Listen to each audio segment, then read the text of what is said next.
وعلى آله وصحبه ومن والاه أما بعد. Tupo katika likizo ndefu ya watoto, na watoto mara nyingi tunapokuwa nao majumbani, sisi kama wazazi huwa tunakabiliwa na changamoto kubwa, mpaka masikitiko makubwa. Utawasikia wazazi wakisema kwamba hiki ni kipindi cha stress, yani imekuwa ni holiday stress. Watoto kuachwa wakirandaranda, wazazi wakisema kwamba afadhali tuwarudishe shule. Kwa nini zimefungwa shule? Huku ni kukimbia majukumu, huku ni kukosea Uislamu, ambao moja katika lawazim ya Uislamu ni kutupa ihsas ya masulia, ile touch ya kuwa sisi ni watu ambao tunatakiwa kujukumika, wala si watu wenye kukimbia majukumu. Ayuha sadatul hudhur, bayani yetu ya leo tutauangalia Uislamu ulivyotuchorea suwar, namna ya kuwalea watoto wetu. Awali ya yote, mtoto ni neema, mtoto ni al-atiya biduni muqabilin, ni tunu ambayo yatoka kwa Allah subhanahu wa ta'ala pekee. Na ndio maana tukafundishwa katika dua, tunaponyanyua mikono tuseme rabbana hablana min azwajina wa dhurriyyatina qurrata a'yunin waj'alna lilmuttaqina imama, katika suratu Al-Furqan. Ewe Mola, hablana, tutunuku. Hab ni fi'l, masdari yake ni alhiba ay al-atiya. Na ukiangalia Al-Qur'an ndio uslub wa kila aliyeomba mtoto. Nabiullah Ibrahim alayhi salam alimwambia Mwenyezi Mungu, rabbi habili minas salihin, akatumia tamko la nitunuku ewe Mwenyezi Mungu katika watoto waliowema. Nabiullah Zakaria alayhi salam, rabbi habili min ladunka waliya yarithuni wa yarithu min ali Yaqub, rabbi habili min ladunka. Anamuomba Mwenyezi Mungu, nipe kutoka kwako. Dalili ya kwamba mtoto si ujanja wako, ni neema. Neema hii ukabiliwa kwa malezi. Kwa hiyo miongoni mwa nguzo muhimu ya malezi ya mtoto ni kukubali kwamba hii ni neema umepewa wewe. Kuna wenzako wengi wameitamani lakini hawakupewa. Yahabu liman yashau inathan wa yahabu liman yashau dhukuran, kisha wayaj'alu man yashau aqiman. Mwenyezi Mungu asema hivyo, akitaka anakupa mtoto wa kike, kupana mtoto wa kiume, au anakuchanganyia mtoto wa kiume au wa kike, lakini akitaka anakufanya tasa. Kwa hivyo mtoto ni neema, na neema hii ukabiliwa kwa kumshukuru Allah subhanahu wa ta'ala, na kumshukuru si kwa vitendo, ni kujifunga na kumwelekeza huyu mtoto kwa mujibu wa Uislamu na kwa mujibu wa amri ya Allah subhanahu wa ta'ala. Ayuha sadatul hudhur, nguzo ya kwanza katika malezi, na hapa tutaishi na Al-Qur'anul Karim, kwanza ni kutambua ni wakati gani mtoto upatilizwa katika malezi.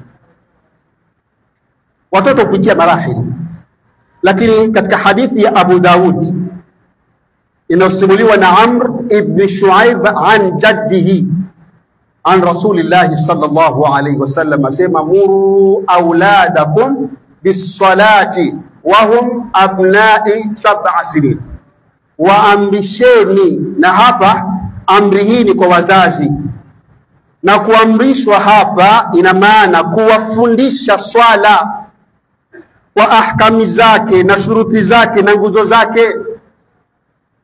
Kwa hivyo hawa watoto tunapoona watundu misikitini, tusilaumu maimamu, tujilaumu sisi wazazi. Huyu mtoto umemtayarisha vipi? Ajua kutawadha? Ajua kuingia msikitini? Leo watoto wanikero msikitini. Mtume Muhammad sallallahu alaihi wasallam anasema, waamrisheni watoto wenu katika sala wakiwa na umri wa miaka 7. Kwa hiyo Uislamu ukaseti umri wa kuanza kuwafundisha. Sallallahu alaihi wasallam akatupa taujihi ya pili baada ya kuamrisha kuswali. Mtume anasema, wadribuhu fiha au alaiha, tuwapigeni kwa ajili ya kuiacha hiyo swala. Na dharbu hapa isije tukafungua mlango wa wale wanaodai ati kutetea haki za nani? Za watoto, kiasi kwamba mtoto atwa huru. Hii dharbu hapa ni litadibin ma yahiqu lahu, atiwa adabu, apigwa kipigo cha kumtia adabu, tena kwa kulingana na afya yake. Si kumtia magumi na makofi mtoto wa watu hapa, la, ni kumpiga ili awe na adabu. Kwa bahati mbaya hata hicho kipigo cha kuwatia adabu leo hatuna. Watoto wetu leo mayai, akiguswa na ustadhi kidogo, Allahu akbar, ustadhi wa watu atanyimwa mshahara. Si hili tu, atatukanwa. Huyu si hukumzaa wewe, kama utakumpiga za wako. Hizi ndizo lugha ambazo tunawapa wanavyuoni wetu. Ni amana ndugu zangu. Mtume Muhammad sallallahu alaihi wasallam akasema, wafarriqu fil madaji, na wakifika miaka, yani kwanza tunawapiga wahum abna'u 10, wanapokuwa miaka 10. Wamefika miaka 10, wamepita, ni watundu, hawaswali. Wafarriquhum fil madaji, tuwafukuzeni katika makazi yetu. Nani amefukuza mtoto wake hapa? Mimi sijafukuza ndugu zangu. Wewe kwa sababu gani? Kwa sababu hawa watoto sisi leo tunawalea, lakini huku tuna hofu watupanda vichwa. Matokeo yake watoto leo aweza kukuambia lugha kama mzazi ya kutisha, baba ungechelewa ningekuzaa mimi. Na wewe mwenyewe unasema, baba mwanangu ana utani mwingi. Haya ni matusi na ni kufuru hii, lakini kwa sababu tumewalea kimalezi ya kitotototo tunasema. Hii ni hatari ndugu zangu. Kwa hivyo Uislamu ukaseti umri wa kuwalea watoto. Pili, Uislamu unapoeleza malezi, na hapa tutafungua Al-Qur'anul Karim, ukaeleza ile ahmia ya kwanza katika malezi, nayo ni akida. Wazazi tunapewa na taujihi ya Mwenyezi Mungu kwamba akida ndiyo nguzo ya kwanza katika malezi. Nini akida? Akida ndiyo fikra msingi inayozalisha fikra tanzu, na hizi fikra huleta tija katika mafahimu, na mafahimu huzalisha na huweka matendo. Hivyo matendo ya watu wowote katika jamii yote, ukiona ni maovu, rudia katika fahamu zao zimekorobeka, rudia katika fikra zao zimekorobeka, wabitali rudia katika akida yao. Leo twaishi katika zama za kutukuza pesa.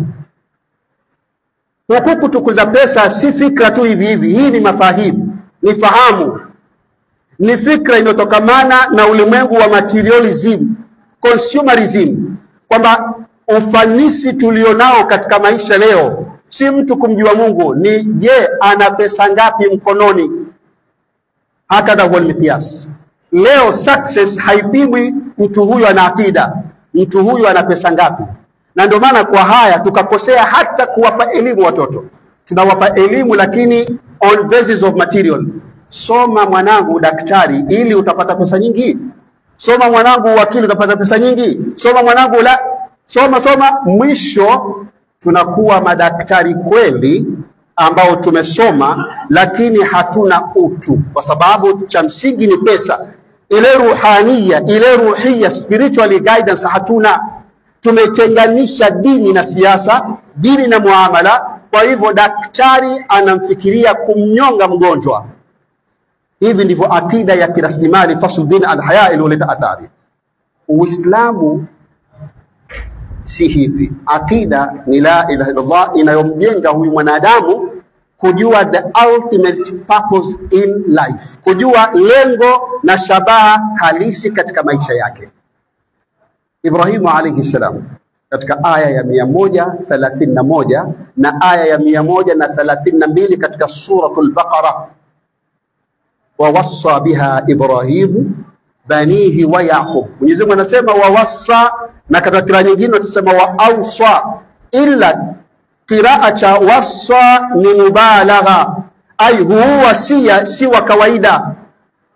Na wasia hutolewa kwa kuamrisha na kukataza kwa yule mzazi anayefikiria kwamba hawa ni wanangu ninawapenda, lakini huenda wakati wote nikawaacha, kwa hivyo nawaandikia wasia.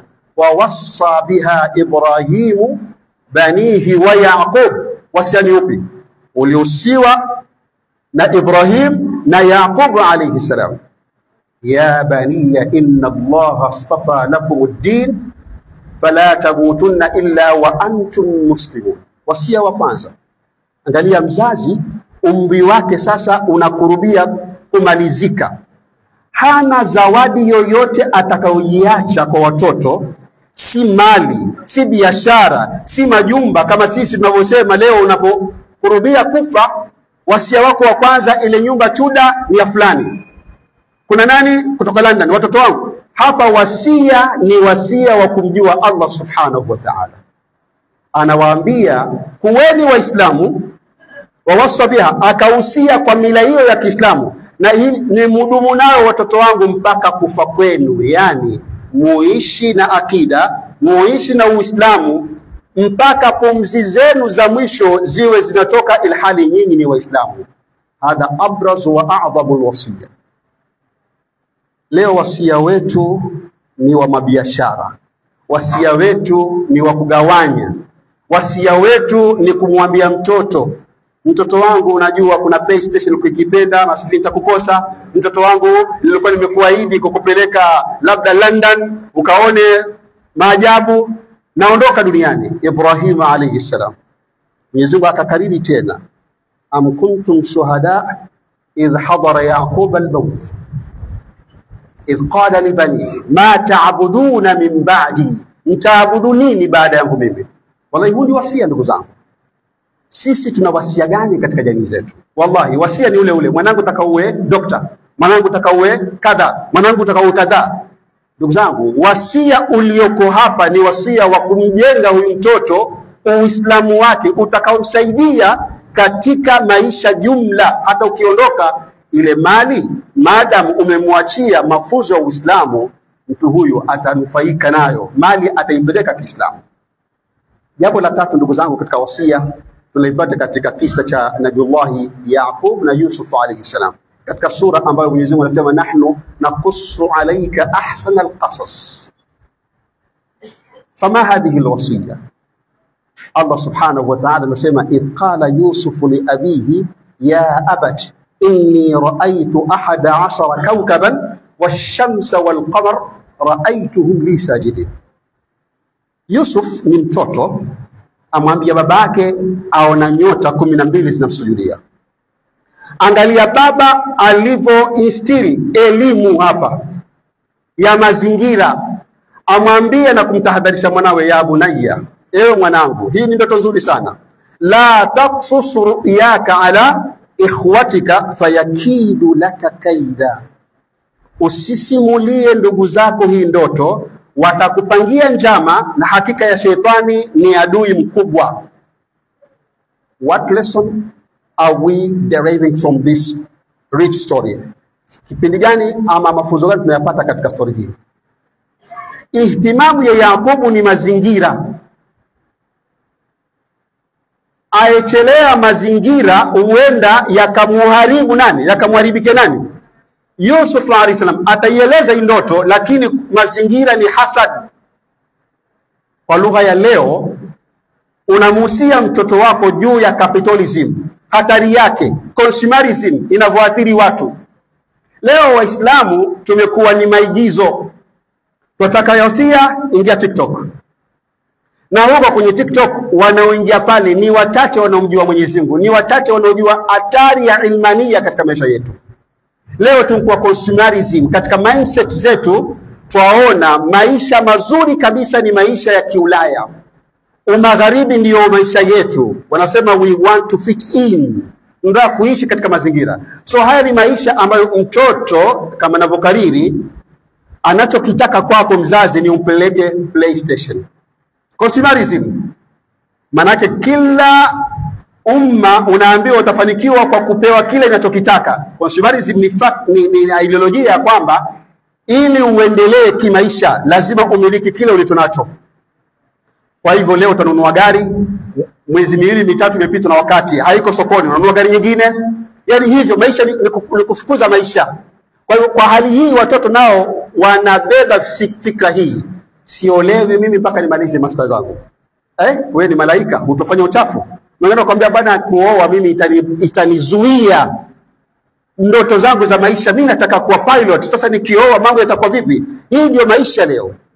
Tunaambiwa moja katika wasia ni mzazi kufahamu mazingira.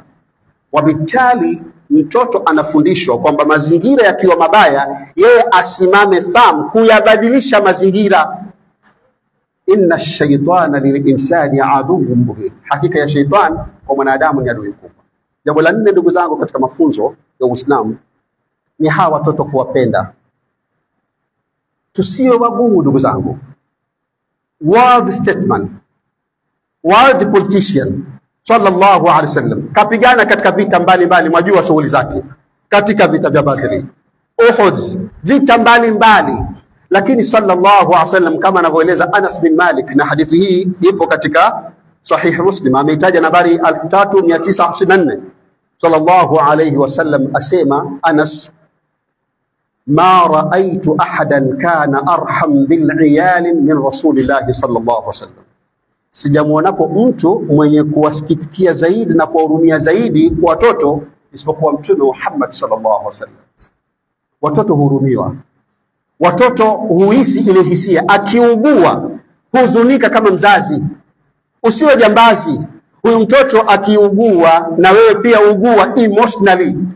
Sallallahu alaihi wasallam alikuwa akiwahurumia watoto. Anas bin Malik asema miongoni mwa muamala niliompata kwa Mtume Muhammad sallallahu alaihi wasallam, ajib, asema nilihudumu kwa Mtume nyumbani kwake 10 years, miaka 10. Sijawahi Mtume nikamsikia aniambia hebu niokotee hii fimbo yangu. Karia sallallahu alaihi wasallam. Italeta impact gani kwa mtoto? Italeta impact kwamba mzazi huyu anatawadhu. Kwa hivyo ataona mtoto kwamba ni muhimu nami nijikuze na akhlaki hii. Huyu hapa sallallahu alaihi wasallam ameona kijana na huzunika, na kisa hiki tunakitaja mara kadhaa ndugu zangu. Abu Umair, madha asaba Nughair. Abu Nuair amefanya nini? Ndege wake. Kwa lugha leo kidoli cha mtoto wako kimeibwa. Wewe waanza kumtia makofi. Negligence dini la, msuluhishe mtoto. Kan nenda marikiti nunulie kidoli chake. Mtume sallallahu alaihi wasallam yamuhusulini mtoto huyu. Tena mtoto huyu hakufiliwa na baba yake wala mama yake, amefiliwa na kindege peke yake. Ingelitosha aseme inna lillahi wa inna ilaihi mashia ya ghulam. Ende zako, endelea. Wallahi sallallahu alaihi wasallam akamchukua mtoto huyu, fakana yaduru wa yatufu haula almadina, anatembea naye Madina. Wa fi riwaya mtoto huyu akachukuliwa na sallallahu alaihi wasallam katika kipindi ambacho sallallahu alaihi wasallam ana majukumu mengi, lakini kazi yake nini? Ni kucomfort mtoto wake. Ndugu zangu, tusiwe masimba majumbani. Wakati mwingine ukiwa simba jumbani, yule mtoto ana mawazo, hawezi kupata nafasi ya kuzungumza, na uweda akikosa nafasi hii ataingia katika TikTok, atapata wenda wazimu na atashika yale. Wangapi ndugu zangu kuna watoto tumeona hapa wamedungana mavisu. Ni kwa sababu gani? Wakati mwingine pia amenyimwa nafasi ya kujieleza, kwa sababu sura yako ukiingia nyumbani wewe ni abus. Sallallahu alaihi wasallam akichukua watoto wa mayatima na akiwapangusa vichwa vyao na akiwabusu. Hakadha Rasulullah sallallahu alaihi wasallam. Ndugu zangu, mwisho, watoto huhitaji kuweko na role models majumbani. Watoto hupenda kuiga. Ikiwa nyumbani kwako unashika msahafu siku ya Aljumaa, anakuona mtoto wako unasoma suratul Kahf, frequently, kila wakati, kila Ijumaa, on weekly basis, kila Ijumaa, mtoto naye atachukua, hata kama ajui, ataigiza sauti yako. Je, ukiswali atauona. Na ndio maana inapendekezwa pia katika mafuka kwamba swala za sunna wana nyingi swali wapi? Nyumbani, kwa sababu inaleta picha kwa mtoto. Leo majumba yetu ndugu zangu, tusipoyajaza mifano hii mizuri, wallahi utakwenda utashangaa wewe. Utaonyeshwa yani video katika TikTok za kiajabu, matusi na nini. Na natija yake ndugu zangu, tukimalizia, ndio huu wa likizo, inatajwa kwamba mimba 20,000 au 30,000 hupachikwa katika wakati wa likizo. Mimba si za watu wa halali hapa, tuzungumzia zina. Ni kwa nini? Ni kwa sababu tumekosa sisi kama wazazi ile kuwa role model na kuwalea watoto wote. Tena tusiwapuze watoto wa kike. Watoto wa kike wana nafasi na waelezwe, na sisi kama watoto wa kiume na sisi tunaelezwa ile fatherhood kunisimamia. Kwa Mungu Mwenyezi Mungu Subhanahu wa Ta'ala tujalie min alladhina yastami'una qawla fayattabi'una ahsana. Naomba kila mzazi ambaye ana mtoto azungumze na msikiti ulio karibu, aweze kuengage watoto katika mazungumzo. Ni vizuri kuweka halaka, naweza kuweka halaka za 40 Nawawi, hadithi 40. Angaa hizi siku mtoto kila mmoja anahifadhishwa nini? Anahifadhishwa hadithi moja. Kuna Qur'an, kuna halaka za Qur'an. Tujitoleeni kama wazazi na tujitolee kama misikiti ili iwe hai. Tusipowashughulisha watoto katika likizo, watashughulishwa na mambo ya kiajabu. Mfumo wa kibepari hauna salama kwa watoto wetu. Hauna salama kimaadili, wala hauna salama, bali haulindi maslahi. Hata wanaposema kwamba ati wanahifadhi maslahi ya watoto ni warongo. Sudan hapa katika mji wa Tifar, watoto wanakufa njaa hapa, kisha wanatuambia sisi ndio watu bikun wa kuigwa katika kulea watoto. Aqulu qawli hadha astaghfirullah li wa lakum wastaghfiruhu innahu huwal ghafurur rahim wa huwal barrul.